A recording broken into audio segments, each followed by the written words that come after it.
when you're emotionally invested in something, you can't think clearly about it. You can't see the good and the bad.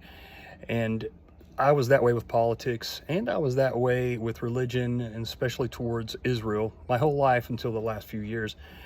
And once you kind of are able to get away from it and think about things clearly, you realize that the modern state it really represents materialism and worldly empires and those kinds of things. And kind of like, I don't know, New York City, Hollywood, Washington, D.C. here in the United States. And also kind of those things that the ancient Israelites were so prone to go to, idolatry and things that were not of God. Well, that's what the modern state represents. And we don't realize that because we don't really know anything about it. Everything you hear is positive, especially if you watch conservative media or go to a lot of the Protestant churches. And we have these fanboy pastors that do nothing but promote the modern state. And much of their whole ministry is wrapped up in this modern state, this modern government, which it should not be like that. But you don't realize that when you are in that, and I grew up in that. And so it makes total sense once you get away from it and think about it, why the devil would want Christians to blindly support the modern state, blindly cheer for it and cover for it. Why would he not?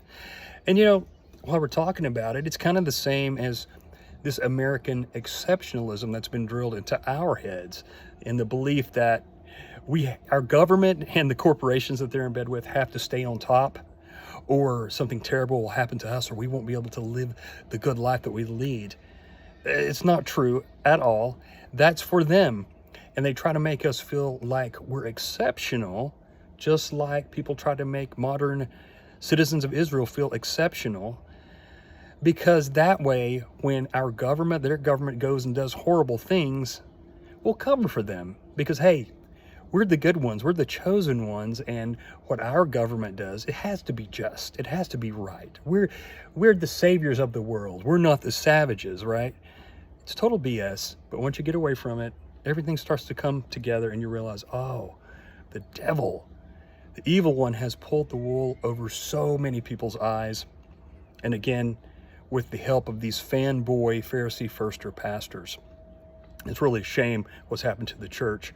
And you don't, again, have to be a theologian or a pastor or somebody who pretends to be a perfect Christian to understand that. You just have to know what's right and what's wrong and look to Christ's teachings in the New Testament, which a lot of these people do not really like when you really start to talk to them. A lot of these pastors who are such big Zionists, they have a disdain for the New Testament, for Paul, likely for Jesus, but though they'll never admit it, because when it comes to him condemning the Pharisees, and now they support the modern Pharisees, I mean, they have to have some feelings there that are negative.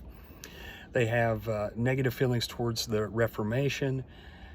They really are Christian Zionists. They're Zionists first, they're Israel first, modern Israel first, and not Jesus first. And you can usually see that in a lot of their teachings, even the names of some of their videos and teachings, because they talk about Israel a whole lot more than they talk about Jesus Christ. You know what I mean? I mean, it doesn't take a genius to figure that out. That's just watching them. By their fruits, right? Anyway, cheers and blessings. And remember, their order is not our order. See ya.